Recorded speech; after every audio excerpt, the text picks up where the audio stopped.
السلام علیکم ناظرین، آپ دیکھ رہے ہیں رمضان ٹرانسمیشن کے نیوز HD کے ساتھ میں ہوں ندیم جاوید۔ ناظرین، آج ہمارے ساتھ موجود ہیں ڈاکٹر مفتی محمد مظہر فرید شاہ صاحب، شیخ الحدیث جامعہ فریدیہ ساہیوال۔ تو آئیے ان سے رمضان المبارک کے بارے میں بات چیت کرتے ہیں۔ السلام علیکم سر۔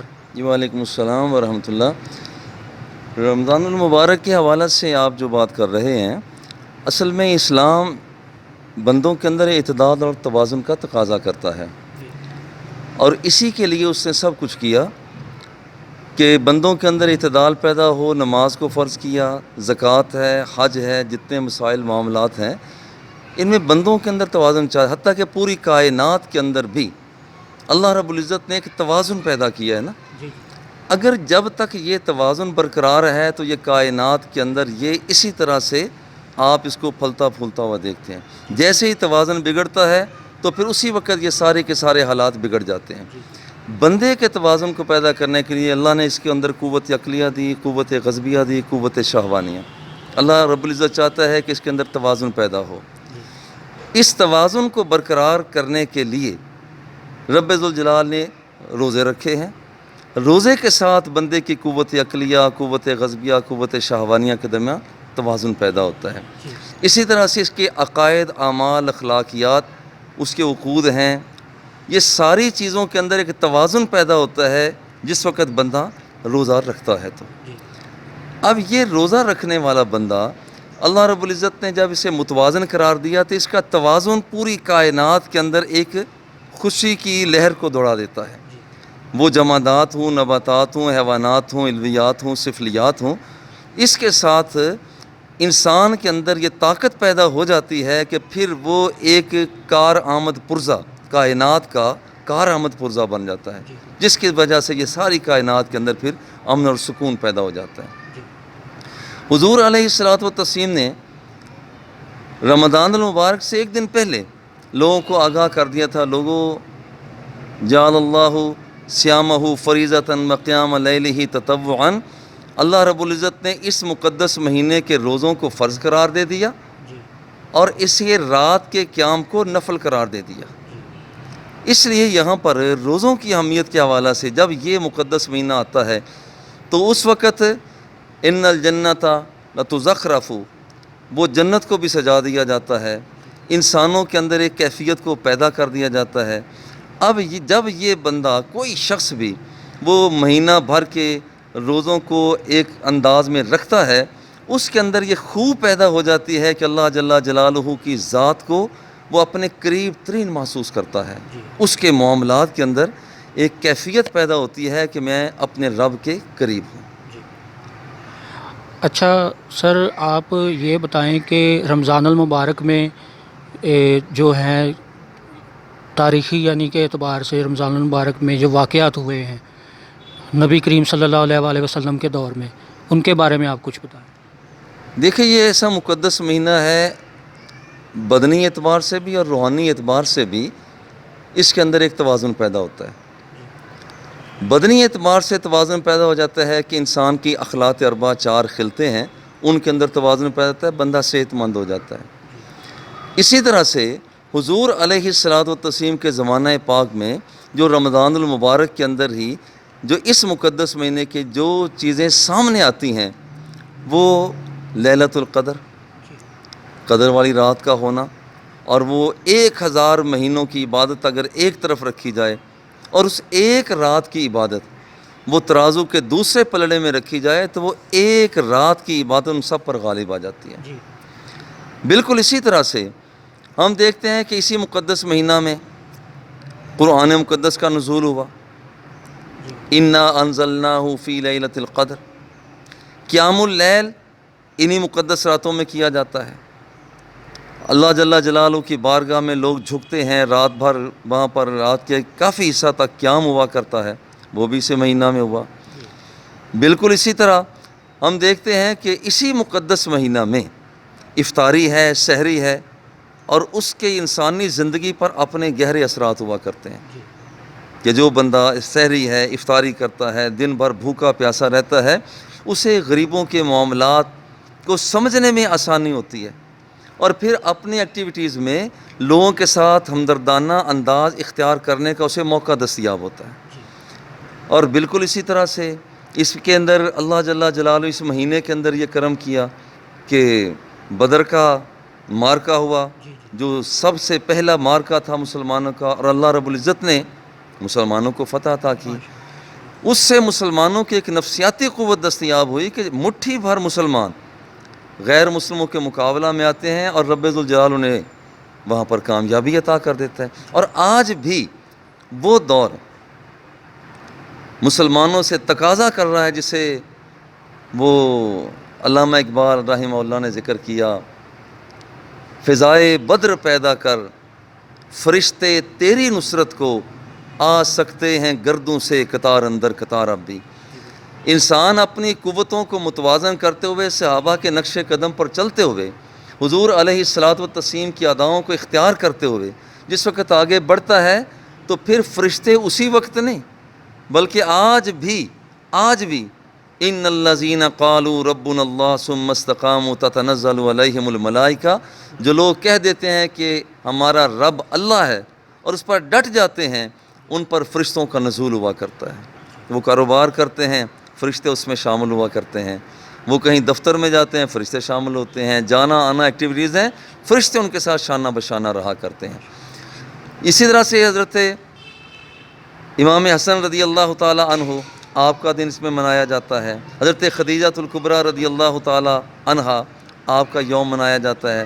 سیدہ فاطمہ الزہرا رضی اللہ تعالی عنہا، آپ کا یوم اسی مہینہ میں ہی منایا جاتا ہے۔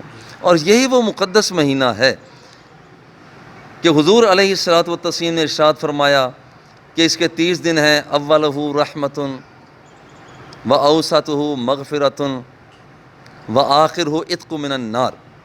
اس کے پہلے 10 دن یہ رحمتوں کے نزول کے 10 دن ہیں، اور دوسرے 10 دن وہ اللہ جل جلالہ کی طرف سے وہ بخشش کے 10 دن ہیں۔ آخری 10 دن تو یہاں تک ہے عتق من النار، جو بندہ ایک مرتبہ بھی اللہ جل جلالہ کی بارگاہ میں حاضر ہو کر کہتا ہے میرے اللہ مجھے معافی عطا کر دے، رب ذوالجلال، میں تو پیار سے کہتا ہوں، اللہ بندوں کی انتظار کر رہا ہے، اللہ بندوں کی انتظار کر رہا ہے۔ وہ انتظار کر، ادعونی استجب لکم، لوگو تم نہیں مانگتے ہو، میں تو تمہاری انتظار کر رہا ہوں۔ اجیب دعوت الداعی اذا دعانی، میرا بندہ مجھ سے جب بھی مانگتا ہے میں اسے عطا کرتا ہوں۔ اللہ بندے کی انتظار کر رہا ہے، اللہ بندے کی، میرا بندہ کس وقت میری بارگاہ میں آتا ہے، جھک جاتا ہے، اور پھر میں اس کے سارے گناہوں کو معاف کرتا ہوں۔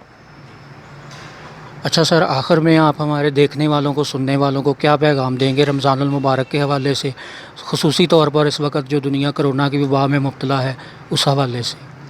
ایک یہ ہے کہ میں اپنی طرف سے پیغام دوں، ایک یہ ہے کہ میں اللہ جل جلالہ نے جو بندوں کے نام پیغام چھوڑا ہے وہ میں پیغام کے ساتھ وہ اس کا اختتام کروں گا۔ اللہ جل جلالہ نے ارشاد فرمایا کتب علیکم الصیام کما کتب علی الذین من قبلکم لعلکم تتقون، لوگوں یہ روزے فرض اس لیے کیے گئے ہیں تاکہ تمہارے اندر تقوی کی خو پیدا ہو جائے۔ اور تقوی یہ ہے کہ بندے کی آنکھ جب اٹھے تو پہلے رب سے مشورہ کرے کہ کیا میں یہاں تک بھی سکتا ہوں۔ قوت سامعہ، وہ سننے والی قوت کا جب استعمال کرے تو وہ سب سے پہلے یہ رب ذوالجلال سے مشورہ کرے، مولا میں یہ سن سکتا ہوں؟ ہاتھ آگے بڑھا رہا ہے، سوچے کہیں میں ظلم کی طرف تو نہیں بڑھ رہا، اب قدموں کو آگے لے جا رہا ہے، کہیں میں شرارت کے اڈے کی طرف تو نہیں جا رہا۔ سوچ کے دھارے میں جب وہ آدمی آگے بڑھاتا ہے وہ یہ سوچے کہ کہیں میرا رب مجھ سے ناراض تو نہیں ہو جائے گا۔ لعلکم تتقون، یہاں تاکہ تم متقی بن جو، اتنا وسیع مفہوم ہے اس کا۔ آنکھ بعد میں اٹھے، مشورہ پہلے ہو رب سے، سماعت بعد میں چلے، پہلے مشورہ رب سے ہو۔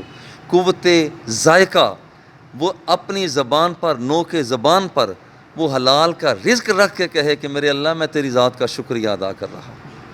یہ جب بندہ اپنی قوتوں کے اندر توازن اعتدال پیدا کرتا ہے، اصل یہ وہ چیز ہے کہ پھر بندے کے اندر یہ روزے کی روح پیدا ہوتی ہے۔ اور اگر بندے نے روزہ تو رکھ لیا، صبح سے شام تک بھوکا رہ گیا، کھایا نہیں پیا نہیں، صنفی اشتعال سے باز رہا، مگر یہ تھوڑی ہے کام۔ زبان نے اگر یہ کہہ بھی دیا لا الہ الا اللہ تو یہ کچھ نہیں ہے، دل و نگاہ مسلمان نہیں تو کچھ بھی نہیں۔ بے شک سبحان زبان سے کہہ بھی دیا لا الہ تو کیا حاصل، دل و نگاہ مسلمان نہیں تو کچھ بھی نہیں۔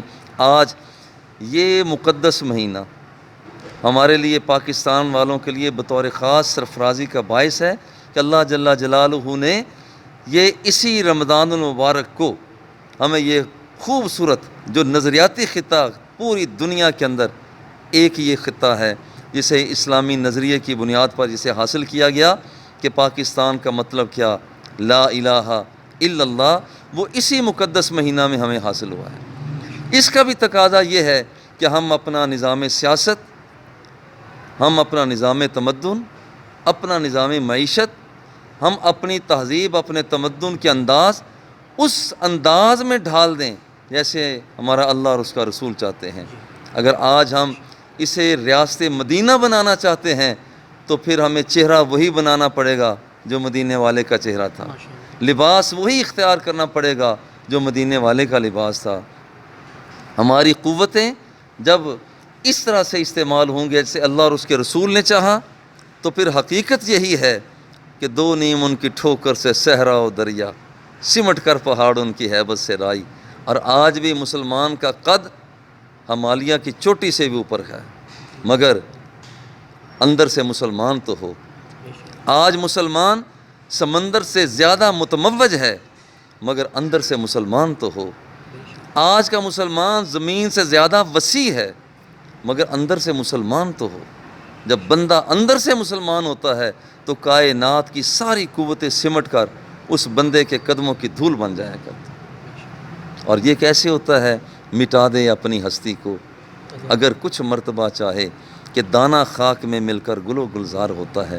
اگر پڑھی نماز ہے مگر اندر کا چور اسی طرح سے جوان رہا، اگر اس نے رکھا روزہ ہے مگر تکبر اسی طرح سے رہا، بیت اللہ کے طواف اس نے چکر پہ چکر لگائے مگر لوگوں کو چکر ہی دیتا رہا، اس کا کوئی فائدہ نہیں ہے، اس کا کوئی فائدہ نہیں ہے۔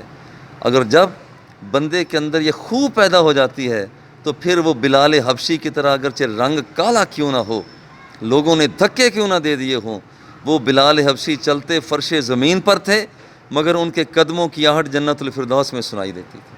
اور آج اسی چیز کی ضرورت ہے، میں اور آپ تقویٰ کی زندگی کو اختیار کریں۔ اللہ جل جلالہ ہمارے ان لمحوں کو اپنی بارگاہ میں مقبول و منظور۔ آمین۔ جی شکریہ سر۔ آپ